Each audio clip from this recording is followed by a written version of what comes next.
দিনাজপুরের হিলিতে আগাম জাতের আলু চাষের জন্য চলছে জমি প্রস্তুতি ও বীজ আলু রোপণ। এই আগাম জাতের আলু ৫০ থেকে ৫৫ দিনের মধ্যে বাজারজাত করা হয়।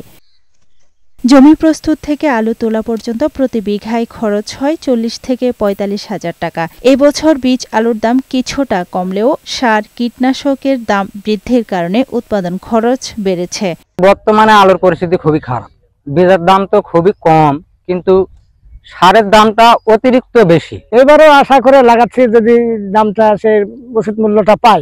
আগাম আলুটা আসছে, এই আগামী আমরা কাজ করার জন্য খুবই আগ্রহী। আবহাওয়া যদি ভালো থাকে তো ভালো ফলন হওয়ার আশাবাদী আমরা। আলু চাষে সব ধরনের সহায়তা দিচ্ছে কৃষি বিভাগ। কৃষক দিন দিন এই আগাম জাতের আলু চাষাবাদে আগ্রহী হচ্ছে এবং আমাদের কৃষি বিভাগ থেকে পরামর্শ দেওয়া হচ্ছে। তো আমরা আশা করছি যে আমাদের যেভাবে পরামর্শ সেবা আমরা মাঠ পর্যায়ে দিচ্ছি, তো আমাদের কৃষকরা আশা করছি যে ভালো ফলন পাবে। দিনাজপুরে এবছর ১৫,০০০ হেক্টর জমিতে আগাম জাতের আলু আবাদের লক্ষ্যমাত্রা ধরা হয়েছে বলে জানিয়েছে কৃষি বিভাগ।